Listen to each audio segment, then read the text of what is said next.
दोस्तों नमस्कार। स्वागत है आपका हमारे इस YouTube मंच पर।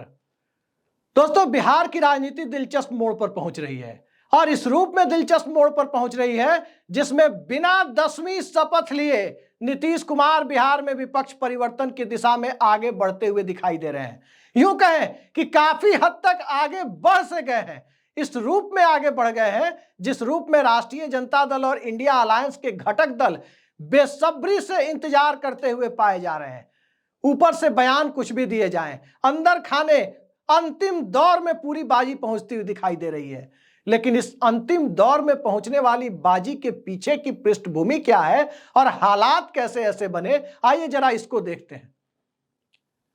दरअसल एकनाथ शिंदे का राजनीतिक हश्र आप सबने देखा और एकनाथ शिंदे का राजनीतिक हश्र देखने के बाद दिल्ली के एक मीडिया कॉन्क्लेव में जब बीजेपी के सबसे बड़े रणनीतिकार अमित शाह से यह पूछा गया कि क्या बिहार में भी भारतीय जनता पार्टी नीतीश कुमार के चेहरे पर चुनाव लड़ेगी, चुनाव के बाद ही उन्हें सीएम बनाएगी, तो उन्होंने गोलमोल सा जवाब दे दिया।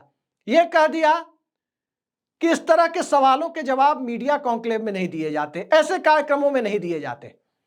और उसके बाद नीतीश कुमार ने दूरी बनानी शुरू की। आशंका तो पहले से थी, जेडीयू के लोग और आरजेडी के लोग कभी अलग हुए ही नहीं, वो बस बाहर से दिख रहा था कि अलग दिखाई दे रहे हैं, लेकिन खेल चल रहा था। और इस खेल के दरमियान बीजेपी को कहीं ना कहीं से एक कॉन्फिडेंस मिलने लगा कि माकूल वक्त है, बिहार में बीजेपी अपना मुख्यमंत्री प्लेस कर सकती है। और पिछले 2 दिनों में तो हद हो गई। हद ये हो गई कि सोशल मीडिया में चलने लगा कि बिहार में बजट सत्र के बाद बड़ा राजनीतिक परिवर्तन हो सकता है और बिहार भाजपा के कई ऐसे नेता हैं जो बिहार भाजपा में रहते हुए, नीतीश कुमार के सहयोगी रहते हुए बिहार का ही सम्राट बनना चाहते थे। अब बिहार का सम्राट, लोकतांत्रिक सम्राट कहें तो 20 सालों से नीतीश कुमार है। अब बिहार का सम्राट कोई और बनना चाहे, क्या नीतीश कुमार इसे स्वीकार कर लेते? या कोई और बिहार का सम्राट बनने की महत्वाकांक्षा पाले, क्या इसे स्वीकार जेडीयू कर सकती थी? स्वाभाविक है कि नहीं कर सकती थी। और यह बात भी बिल्कुल सही है कि जेडीयू में फ्रेंड्स ऑफ बीजेपी की कमी नहीं है, लेकिन बीजेपी अभी भी जनता दल यूनाइटेड के विधायक दल में फ्रेंड्स ऑफ बीजेपी की संख्या बहुत ज्यादा नहीं बढ़ा पाई है। बढ़ भी नहीं सकता, इसलिए नहीं बढ़ सकता क्योंकि बिहार में जाति जनगणना के बाद भारतीय जनता पार्टी कमजोर पड़ी है, बिखरी हुई पड़ी है। बीजेपी के वोटों का एटीएम लुट सा गया है और जब बीजेपी के वोटों का एटीएम लुट गया है तो नीतीश कुमार के पास तो पहले से चिंता थी कि क्या बीजेपी के साथ रहकर अपेक्षित सफलता पाई जा सकती है। और ऊपर से बीजेपी को यह मुगाल था कि नीतीश कुमार के वोट बैंक के बूते नीतीश कुमार के साथ रहकर नीतीश कुमार को राजनीतिक तौर पर किनारे लगाने की स्क्रिप्ट कैसे लिखी जाए। यह सब कुछ चल रहा था। इसी बीच बिहार में इन्वेस्टर मीट हो गई बिजनेस समिट के नाम पर और भारतीय जनता पार्टी के नेता ही उद्योग विभाग के मंत्री हैं नीतीश मिश्रा, वही इसके आयोजक थे। एन मौके पर नीतीश कुमार ने पल्ला झाड़ लिया। कहा गया कि उनकी तबीयत खराब है, लेकिन जब नीतीश कुमार की तबीयत खराब थी तब बिहार में जेडीयू के प्रदेश अध्यक्ष के घर पर बिहार एनडीए के तमाम पार्टियों के प्रदेश अध्यक्षों को बैठकर नीतीश कुमार को सीएम कैंडिडेट क्यों डिक्लेयर करना पड़ा? उनके चेहरे पर चुनाव होगा यह क्यों कहना पड़ा? यह बात आसानी से सबको समझ में आ सकता है कि नीतीश कुमार किस दिशा में बढ़ चले हैं। और बढ़ने का कारण सिर्फ भारतीय जनता पार्टी की बिहार के सीएम के पद पर नजर हो ऐसी बात ही नहीं है, दूसरा कारण भी है। और दूसरा कारण इस रूप में भी आप देख सकते हैं कि बिहार के सामाजिक समीकरण क्या कहते हैं। प्रधानमंत्री नरेंद्र मोदी कहते हैं एक है तो सेफ है। यूपी के मुख्यमंत्री योगी आदित्यनाथ कहते हैं बटेंगे तो कटेंगे।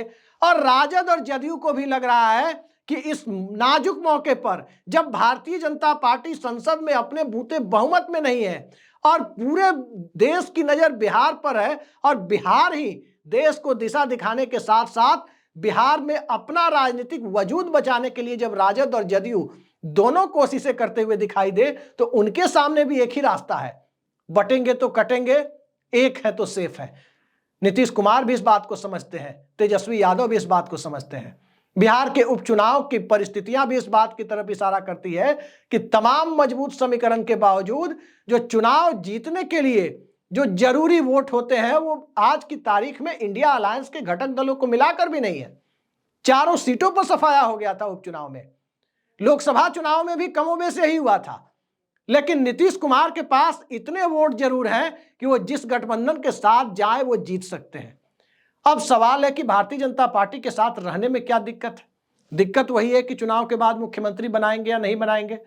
दिक्कत दूसरी है कि पिछली बार चिराग मॉडल के तहत तीसरे नंबर पर पहुंचाए जा चुके नीतीश कुमार क्या इस बार सत्ता से रुखसत तो नहीं कर दिए जाएंगे? क्योंकि चिराग मॉडल से बीजेपी बाज आएगी, इसकी गारंटी कौन लेगा? क्या इसकी गारंटी नरेंद्र मोदी लेंगे? क्या इसकी गारंटी चिराग पासवान लेंगे? क्या इसकी गारंटी अमित शाह लेंगे? या इसकी गारंटी संघ लेगा? या इसकी गारंटी प्रशांत किशोर लेंगे? या इसकी गारंटी आरसीपी सिंह लेंगे? कौन लेगा इसकी गारंटी? कोई इसकी गारंटी लेने के लिए तैयार नहीं है। और जब कोई इसकी गारंटी लेने के लिए तैयार नहीं है तो नीतीश कुमार को भी अपना राजनीतिक भविष्य साफ दिखाई दे रहा था कि राजद के साथ जाने में ही फायदा है। राजद को भी लग रहा है कि बतौर मुख्यमंत्री 2025 से 30 का कार्यकाल यदि जनता ने नीतीश कुमार को दिया तो उनका आखिरी कार्यकाल होगा, चाहे इस गठबंधन में हो या उस गठबंधन में हो। लेकिन उस कार्यकाल के बाद नीतीश कुमार की सम्मानजनक राजनीतिक विदाई के बाद नीतीश कुमार की लीगेसी पर दावेदारी उसी की होगी, उनकी विरासत पर दावेदारी उसी की होगी जो अंतिम समय में, यानी नीतीश कुमार के कार्यकाल के अंतिम समय में नीतीश कुमार के साथ होगा। यह बात तेजस्वी यादव समझ रहे हैं। तेजस्वी यादव को भी दरअसल एक मौका चाहिए। कैसा मौका? जो राजद से जो वोट बैंक छिटक गया है, जो सामाजिक न्याय की राजनीति के बावजूद MY के दायरे के बाहर का वोटर अब राजद के साथ जुड़ना नहीं चाहता, उस छवि को बदलने के लिए 4-5 साल सत्ता में नीतीश कुमार के साथ रहने की जरूरत उन्हें भी है, ताकि वो भरोसा दिला सके कि वो गलतियां अब नहीं होंगी। और जब वो गलतियों का भरोसा वो दिला देंगे तभी जाकर कुछ हो पाएगा। लेकिन वो भरोसा दिलाएंगे कैसे? क्या विपक्ष में रहकर? जी नहीं, भरोसा सत्ता में रहकर दिलाया जाता है।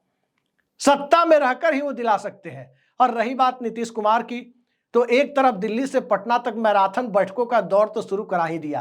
राजद के विधायकों को अलर्ट मोड में रहने को कहा ही जा रहा है। जनता दल यूनाइटेड के विधायक पहले से अलर्ट मोड पर है। इंडिया अलायंस अंदर खाने जश्न के माहौल में है। और भाजपा की बेचैनी देखिए कि प्रदेश अध्यक्ष दिलीप जायसवाल पटना में मीटिंग करते हैं, जदयू और दूसरे घटकों के प्रदेश अध्यक्षों के साथ सीएम डिक्लेयर करते हैं और सुबह होते ही दिल्ली की फ्लाइट पकड़ लेते हैं। पूरी भाजपा की कोर ग्रुप दिल्ली में। किस लिए? सभी समझते हैं किस लिए। इसलिए कि नीतीश कुमार का अगला राजनीतिक कदम क्या होगा। लेकिन जैसा मैंने बताया, इस बार नीतीश कुमार 10वीं शपथ लिए बिना बिहार में विपक्ष परिवर्तन कराने जा रहे हैं। खरमास के महीने में होगा या मकर संक्रांति के बाद होगा, समय को लेकर थोड़ी मतभिन्नता हो सकती है। समय को लेकर देश काल की परिस्थितियों को मद्देनजर रखते हुए कुछ अंतर हो सकता है, लेकिन बातचीत तो हो चुकी। राष्ट्रीय जनता दल से कोई वैसी डिमांड भी बड़ी नहीं है। राष्ट्रीय जनता दल को सत्ता में हिस्सेदारी चाहिए। राष्ट्रीय जनता दल को बीजेपी को सत्ता से दूर रखने में सफलतापूर्वक एक मजबूत खंभा चाहिए, और वो खंभा स्वाभाविक है कि नीतीश कुमार है। और बीजेपी को के सत्ता में आने के बाद राजद को लग रहा है कि हालात दूसरे हो सकते हैं। कैसे? मध्य प्रदेश की तरह, जहां 20-20 साल से पार्टियां खासकर बीजेपी सत्ता में होती है, गुजरात की तरह। क्योंकि लोगों पर कम्युनल फ्लेवर कैसे चढ़ाना है, लोगों को तमाम बुनियादी मुद्दों से दूर रखकर हिंदू मुसलमान की लाइन पर कैसे लाना है, यह सब कौन कर सकता है? एक ही पार्टी कर सकती है। 10वीं शपथ इसलिए भी नीतीश कुमार लेने का जोखिम विधानसभा चुनाव के पहले नहीं ले सकते, क्योंकि अगर उन्होंने इस्तीफा दिया, अगर भारतीय जनता पार्टी ने इस दरमियान अपना मुख्यमंत्री बना लिया, 5 दिनों के लिए ही सही, 7 दिनों के लिए ही सही, तो एक पूर्व मुख्यमंत्री के नाते चेहरा तो खड़ा कर ही देगी। जैसे अटल बिहारी वाजपेयी को 13 दिनों का प्रधानमंत्री बनाकर भारतीय जनता पार्टी ने सत्ता की रेस में खुद को खड़ा कर लिया था, वो नीतीश कुमार इस बार नहीं होने देंगे। क्योंकि बीजेपी भी जानती है कि चंद्रचूड़ के, जी हां, संविधान पीठ के फैसले के बाद 11 मई 2023 की संविधान पीठ के, सुप्रीम कोर्ट की संविधान पीठ के फैसले के बाद अब किसी मुख्यमंत्री को विश्वास मत के लिए तभी कहा जा सकता है जब कोई पार्टी समर्थन वापस ले। नीतीश कुमार बर्खास्त कर दे भाजपा मंत्रियों को तो फ्लोर टेस्ट के लिए नहीं कहा जा सकता, और नीतीश कुमार खुद से भी हासिल कर लें क्योंकि उन्हें राजद और इंडिया अलायंस का समर्थन मिल जाएगा, तब भी दिक्कत नहीं है। अब की परिस्थितियों में मुख्यमंत्री को इस्तीफा देने के लिए तब तक मजबूर नहीं किया जा सकता जब तक सदन के पटल पर वो अपना विश्वास मत हार न जाए, विश्वास खो न दे विधानसभा का। तो ये सारी परिस्थितियां इस तरफ इशारा करती है कि पॉलिटिकल सर्वाइवल का सवाल, मंडल फोर्सेज का सवाल, अमित शाह का बाबा साहब के ऊपर दिया गया बयान, और उसके बाद नीतीश कुमार के कोर वोटर यानी महादलित के मन में एक अलग तरह की चिंताओं का व्याप्त होना, ये सब कुछ नीतीश कुमार को मजबूर कर रहा है कि भारतीय जनता पार्टी के साथ चुनाव लड़ने से चुनावी रूप से घाटा हो सकता है। तभी संजय झा अचानक पटना पहुंचे। संजय झा किस परिस्थिति में पटना पहुंचे हैं ये सभी जानते हैं, क्योंकि संजय झा और नीतीश कुमार के बीच भी बताया जा रहा है कि संबंध अब पहले जैसे नहीं है। वक्फ बोर्ड के मुद्दे पर ललन सिंह अलग राय दे चुके हैं और पार्टी उसके ठीक उलट जाकर खड़ी हो जाती है। तो तमाम परिस्थितियां कि आखिर नरेंद्र मोदी के साथ खड़े रहकर एक एक कर अपने वोट बैंक को नीतीश कुमार क्यों गंवाएं। एक तरफ मुख्यमंत्री पद पर गिद्ध दृष्टि, दूसरी तरफ वोट बैंक को के भीतर चिंता, पसमानदा महिलाओं के भीतर अलग चिंता कि बीजेपी में के साथ है नीतीश कुमार। वक्फ बोर्ड का मुद्दा है ही, जाति गणना के मुद्दे पर ईबीसी ओबीसी की अलग चिंता, अंबेडकर साहब पर दिए गए बयान के बाद दलित महादलित की अलग चिंता। तो आखिर किस बिना पर नीतीश कुमार बीजेपी के साथ रहे? न भरोसे की कोई गारंटी है और न ही वोट बैंक की कोई गारंटी है।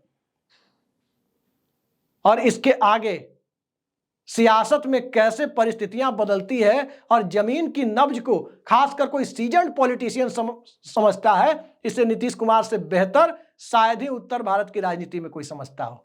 तो देखते जाइए हालात कैसे बनते हैं। फिलहाल तो अमित शाह 6 जनवरी को बिहार पहुंच रहे हैं, ऐसी चर्चा है। क्या 6 जनवरी तक नीतीश कुमार एनडीए के मुख्यमंत्री बने रहेंगे या 6 जनवरी के पहले ही नीतीश कुमार इंडिया अलायंस के मुख्यमंत्री हो जाएंगे? पक्के तौर पर कहा नहीं जा सकता, लेकिन कुछ भी संभव है। अमित शाह भारत के गृह मंत्री और भाजपा के शीर्ष नेताओं में शुमार, वो 6 जनवरी को जब पटना में होंगे तो बिहार के सत्ताधारी गठबंधन के नेता के तौर पर होंगे या बिहार की मुख्य विपक्षी पार्टी के नेता के तौर पर होंगे, ये मामला तो यहां तक आके अब टिकता हुआ दिखाई दे रहा है। इंतजार कीजिए, बहुत दिलचस्प मोड़ पर जा रही है बिहार की राजनीति। वो सारी स्क्रिप्ट आपको दिखेगी जिसके कयास लंबे वक्त से लगाए जा रहे थे। आज के लिए इतना ही, नमस्कार।